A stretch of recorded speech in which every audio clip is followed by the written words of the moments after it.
एक बार एक बहुत बड़ा बिजनेसमैन एक छोटे से गांव में जाता है। उसका प्लान होता है कि उस गांव में एक फैक्ट्री लगानी है। वो एक ऐसी जगह तक पहुंच जाता है जहां पर उसके सामने नदी होती है, उसके सामने गांव होता है। अब उसके पास में दो ऑप्शंस होते हैं, एक कि वो सड़क के रास्ते से घूम करके उस गांव तक पहुंचे, जिसमें करीब करीब 8 घंटे लगेंगे क्योंकि डायरेक्ट कोई रास्ता नहीं है वहां तक पहुंचने का। दूसरा कि सिर्फ 20 मिनट में एक नाव में बैठ करके उस नदी को पार करके उस गांव तक पहुंच जाए। तो अपना टाइम बचाने के लिए उसने उस नाव में बैठने का डिसीजन लिया। वो नाव बहुत ही छोटी सी थी, जिसमें एक तरफ एक आदमी बैठा था जो कि नाव चला रहा था और दूसरी तरफ ये बिजनेसमैन बैठा हुआ था। तो नाव में बैठने के थोड़ी देर बाद उस बिजनेसमैन ने उस नाव वाले से पूछा, तुझे पता है तेरी नाव में कौन बैठा है? तो नाव वाले ने बड़े भोलेपन से कहा हाथ जोड़ करके, नहीं साहब मुझे नहीं पता आप कौन है। तो बिजनेसमैन बोला, अरे तू अखबार नहीं पढ़ता है क्या? हर दूसरे दिन मेरी फोटो आती है अखबार में। तो नाव वाला बोला, अरे साहब मुझे कहाँ पढ़ना लिखना आता है, मैं बहुत छोटा सा था जब मेरे पिताजी गुजर गए थे, तो अपने परिवार का ध्यान रखने के लिए मैं बचपन से ही काम में लग गया और तभी मेरा स्कूल छूट गया। ये सुन करके उस बिजनेसमैन ने उसका मजाक उड़ाते हुए इसको कहा, तुझे पढ़ना लिखना तक नहीं आता है, ऐसी जिंदगी का क्या फायदा?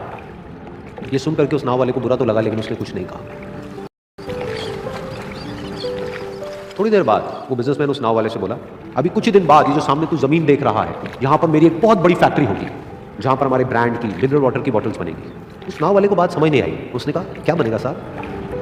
तो बिजनेसमैन थोड़ा सा इरिटेट होकर के बोला कि हमारे यहाँ पर पानी की बोतलें बनेंगी जो तेरे गांव में नहीं बिकेगी लेकिन शहरों में बहुत बिकती है। अरे कभी तू शहर गया होगा तो तूने देखी होगी पानी की बोतलें रखी होती है दुकानों पर। फिर वो नाव वाला बोला, अरे साहब मुझे कैसे पता होगा, मैं तो कभी इस गाँव से बाहर गया ही नहीं। फिर वो बिजनेसमैन उसके ऊपर हंसते हुए बोला, तू कभी इस गाँव से बाहर तक नहीं गया, तुझे पता ही नहीं कि शहर क्या होता है? अरे ऐसी जिंदगी का क्या फायदा? उसकी ये बात सुन करके उस नाव वाले को सच में लगने लगा कि मेरी जिंदगी शायद किसी काम की नहीं है। अपनी सोच की वजह से उसका नाव से ध्यान हटा और तभी नाव की टक्कर हो गई एक बड़े से पत्थर से, जिसकी वजह से नाव में पानी भरने लगा और नाव डूबने लगी। उस जगह पर पानी बहुत ही गहरा था और किनारा दूर था। नाव वाले को समझ आ गया कि अब इस नाव को बचाने का कोई तरीका नहीं है और वो अपनी जान बचाने के लिए नदी में छलांग मारने ही वाला था। तभी उसने उस बिजनेसमैन से पूछा, साहब आपको तैरना तो आता है ना?